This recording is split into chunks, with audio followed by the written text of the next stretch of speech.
अध्याय 5 प्रारंभ. श्री गणेशाय नमः. हे अजित अद्वया सच्चिदानंद करुणालया. दासगणू पडला पाया आता अभय असू दे. मी ही नदीनं पातकी नर नाही कोणता अधिकार. सर्व बाजून निलाचार आहे मी देवदेवा. परी अत्यंत हिनावरी थोर सर्वदा कृपा करी. अंगी लाविली खरी विभूती श्री शंकराने. तो हिनांचा हिनपणा थोराना आणि कमीपणा हे जाणून नारायणा गणवा ठेवा संग्रही. सर्व लाड लेकरांच्या माता ती पूर्वी साजे आहे दासगणूचे वजे. तू सर्व तुझ्या श्री जैसे करशील तैसे करी परिदया असू दे अंतरी. देवा तुझ्या बळावरी दासगणूच्या साऱ्या उड्या. गजानन असता शेकावी यात्राने नित्य नवी ती कोटवर नावी पारण लागे ती याचा महिमा तो वाढला फार. म्हणून गजानन साधूवर ती उपाधी करण्या दूर भटकू लागले कारणी. महिना तिकडेच राहावे वाटेल तैसेच बसावे. कोणाशी न उमगू द्यावे चरित्र आपले येतुलेही.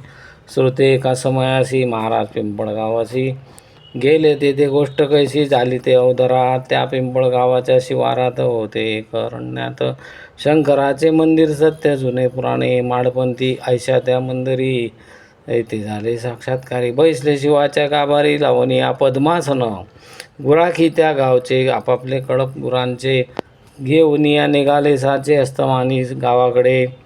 मंदिरापुढे तत्वता एक लहान ओढा होता. ते पाणी पाजण्याकरिता गुराखी पातले. कोणी सहज मंदिरात गेले वंदनाशी वापरत. तो तेथ पाहून समर्थ आश्चर्यचकित झाले.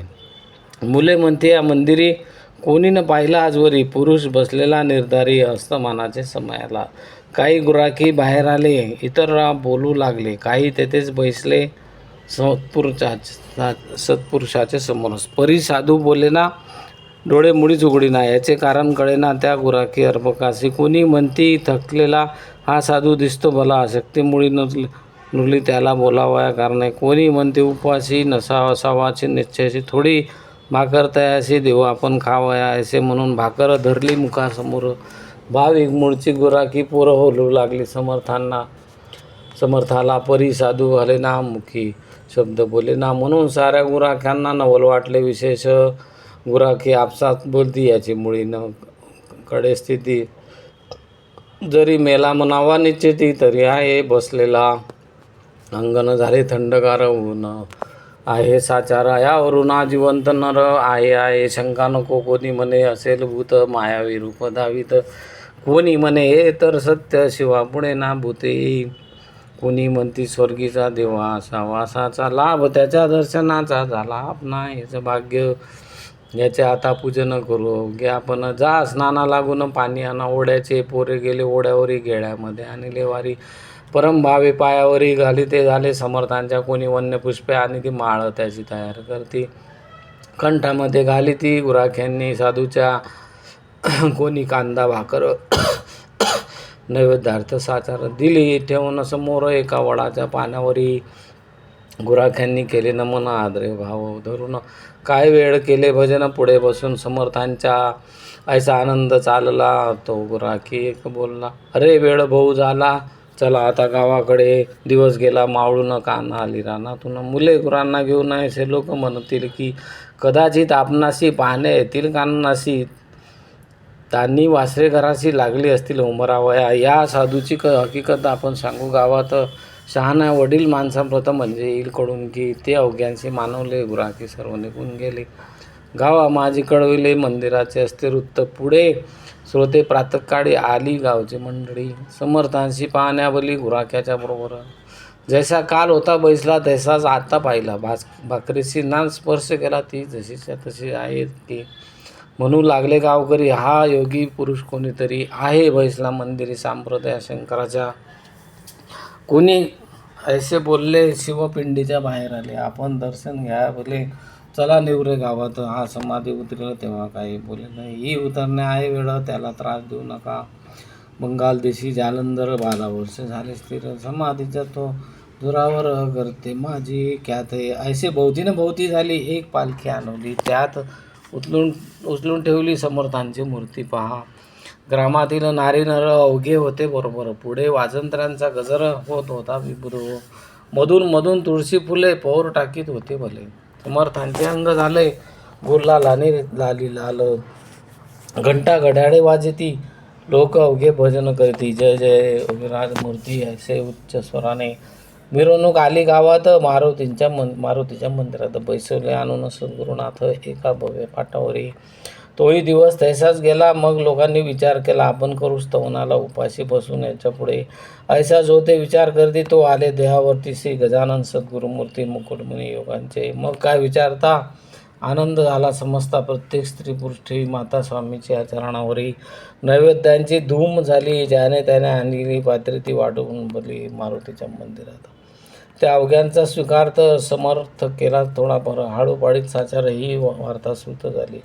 पुढे दुसऱ्या मंगळवारी पिंपळगावचे गावकरी आले बाजारात निर्धारी शेगावा कारणे. ते शेगावच्या लोकांशी सहज बोलले प्रेमेशी. आमच्याही गावाशी आला एक अवलिया थोर अधिकारी, प्रत्यक्ष आहे श्रीहरी. धन्य पिंपळगाव नगरी, पाय लागले साधूचे. आम्ही तया योगीवरा, कोठे न जाऊ देऊ खरा. निधी चालत आला घरा, त्याते कोण दौडी हो. शेगावचे बाजारात जिकडे तिकडे हीच मात. बंकटलाल झाले श्रुत वर्तमान ते अवलियाचे. बंकटलाल पत्नीसहित गेला पिंपळगावात. समर्थांशी जोडून हात विणू लागला नानापरी. आता येतो म्हणून निघून गेला तर आपण त्यास झाले 15 दिन, याचा विचार करा हो. गुरुराया तुम्हाविन बनबनीत दिसे सदन. शेगावचे अवघेजण चिंतातूर झाले असे.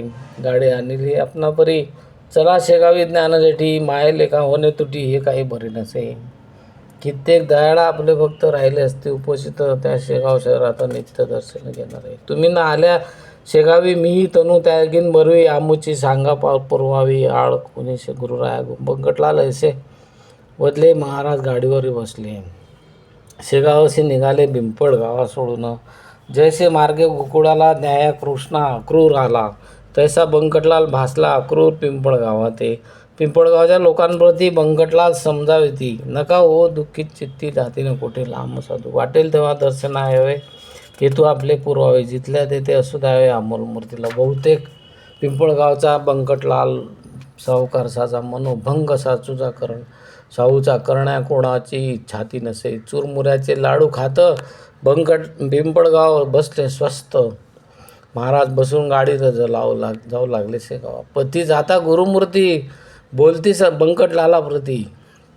ही का चाहोची होय रीती, माल दुसऱ्याचा बळे न्यावा. म्हशी ह्या वया तुझ्या घरी, भय वाटते अंतरी. तुझ्या घरची नाही बरी रीत हे मी पाहतो. लक्ष्मीजी का लोकमाता, महाविष्णूची होय कांता.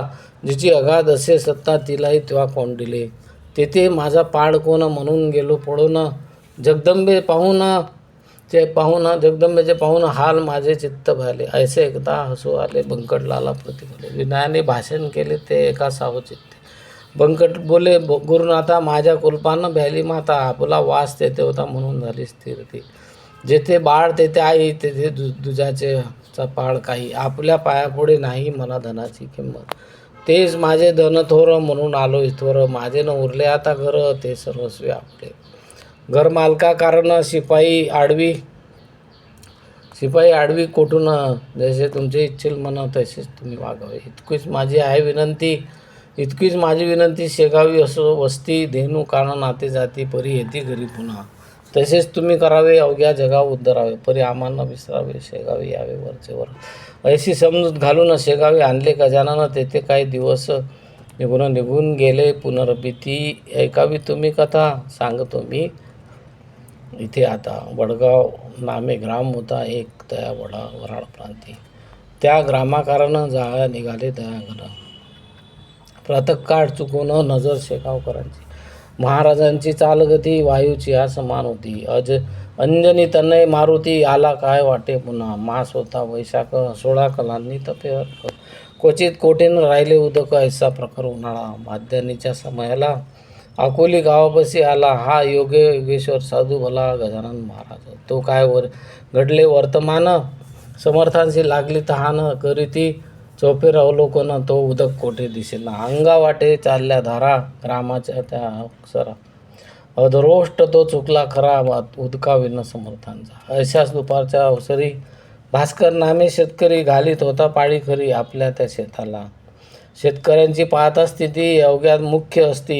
कृषीबल हा निश्चिती अन्नदाता जगाचा. मुंगे ऐसे पोटेपण परिसोची यात. चे यातना दारुण बिचाऱ्याचा ऊन तहान सोसणे भाग असे की त्या अकोलीच्या शिवारात जलाचे दुर्भिक्ष अत्यंत. एक वेळा मिळेल घृत परी अभाव पाण्याचा. आपणाचे प्यावयासी भास्कराने शेताशी आणले खापराच्या घागरीशी उदक होते गावातून. पाठीशी ती भाकर डोळी जलाची घागर. असा होता प्रकार सीता माझी येण्याचा. ती घागर झुडपाखाली होती भास्कर ठेवली. त्या ठिकाणी स्वारी आली भास्करा जल मागावया. समर्थ बोलली भास्कराला, म्हणते भास्कराला, तहान बहुत लागली मला, पाणी देवा प्यावायला नाही असे म्हणू नको. पुण्य पाणी पाजण्याचे आहे बापा थोर साचे. पाण्या वाचून प्राणाचे रक्षण होणे अशक्य. धनिक पानपोया घाली ती रस्त्याच्या पथावरती. याचे कारण शोध चित्ते म्हणजे येईल कळून. भास्कर बोले त्यावर, तू नंगा धूत दिगंबर, तुला दांडग्या पाजिता निर, पुण्य लाभ कशाचा. अनाथ पंगू दुबळ्यांसाठी त्या पुण्याच्या शोभती गोष्टी. वाजो समाज हितासाठी, झटे त्याशी सहाय्य करा. ऐसे शास्त्राचे आहे वचन, तुझ्यासारखा मैदा कारण. आम्ही पाजिता जीवन ते उलटे पाप होय. भूतदयेच्या तत्वे भला, सर्प कोणी का पोचला. वा जागा चोरट्याला देती सदनी काय कोणी. तू भीक मागून घरोघर, केले स्पुष्ट शरीर. भारभूत साचार झालास आपल्या कृतीने. मी माझ्यासाठी घागर आणली सकाळी डोक्यावर. त्या आयत्या पिठावर रेकोट्या तू उडू नको. तुला न देणार पाणी, नको करू रे विनवणी. जा जा करी येथोनी काढे आपले चांडाळा. तुझ्यासारखे निरुद्योगी जन्मले आमच्याच जागजागी, म्हणून झालो अभागी आम्ही चहूखंडात. हे भास्कराचे भाषण समर्थांनी ऐकून थोडे करून हास्यवदन निघून गेले तेथून. थोड्या दूर अंतरावर एक होती 7 विहीर. तिकडे धाव अखेर घेतली स्वामीरायांनी. स्वामी तिकडे जाऊ लागता भास्कर झाला बोलता उच्च स्वरे, वेड्या वृथा तिकडे कशाला जातो. ती कोरडी ठणठणीत आहे विहीर, जाण सत्य. पाणी या एक साध नाही कोठे जाण पिशा. समर्थ बोलले त्यावरी, ही सत्य तुझी वैखरी. विहिरीत पाणी नाही जरी, परी करतो प्रयत्न. तुझ्यासारखे बुद्धिमान जलाने होती हैराण. ते मी नैनी पाहून स्वस्त असा बसलो जरी. तरी समाज हितासाठी काय मी केली सांग गोष्टी. साय होतो जगजेठी हेतू शुद्ध असल्यावर. समर्थ आले विहिरीपाशी, तो थेंब नाही तेशी. हताश होऊन वृक्षावरी बैसले एका दगडावर. डोळे मिटून ध्यान केले, चित्ती साठविला नारायण. जो सच्चिदानंद दयाघन, दिनोद्धार जगद्गुरु. समर्थ म्हणती देवदेवा, हे वामना वासुदेव. प्रद्युम्ना राघवा, हे विठ्ठला नरहरी. देवा ही अकोली पाण्या वाचून त्रस्त झाली.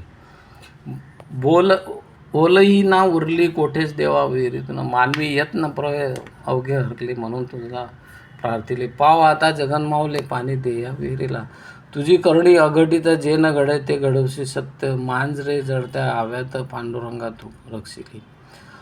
प्रल्हाद भक्त करण्या खरा, स्तंभी प्रकटलास जगदोद्धारा. 12 गाव वैष्णव नरा, बक्षिले त्या गोकुळात. कर नखागरी धरिला गिरी, तूच किरे मुरारी. तुझ्या कृपेची न एक खरी सरी, जगत्रही कवनास. दामाजी पंत ठाणेदार, त्याच्यासाठी झालाच महार. चोक्यासाठी ओढिली ढोर, पाखरे रक्षिली माळ्याची. उपमन्यूसाठी भला क्षीरसमुद्र तुला दिला. तहान नामदेवाला मारवाडात लागली जे. ते तुम्ही कौतुक केले, निर्जलता प्रांती भले. नाम्यासाठी भरविले दिले ध्यानात. ऐसे विनयता ईश्वर हा, विहीर माझे लागी फुटला जरा. उपाळ्यांचा साजिरा, विहीर भरली क्षणामध्ये. साह्य झाल्या जगन्नाथ, काय एक ना ते होतं. ईश्वरी सत्ता अगाध, सत्य जे ना घडे तेच घडवे. तेच पाणी समर्थ प्याले, ते भास्कराने पाहिले. चित्त त्याचे घोटाळले, काही न चाले तर्क त्याचा. वर्ष झाली 12, जल नाही या विहिरीस. तिलाच एका घटकेस याने जलमय केली की. यावरून हा कोणीतरी खचित आहे साक्षात्कारी. बळेच दिसतो पिशापरी, ते आता समजले. शेतीचे काम सोडून भास्कर आला धावून. धरिता झाला दृढ चरण, मुखे स्तोत्र आरंभिले. हे नरदेहधारी, परमेश्वरा हे दयेच्या सागरा, लेकरासी कृपा करा. अर्भक मी तुमचे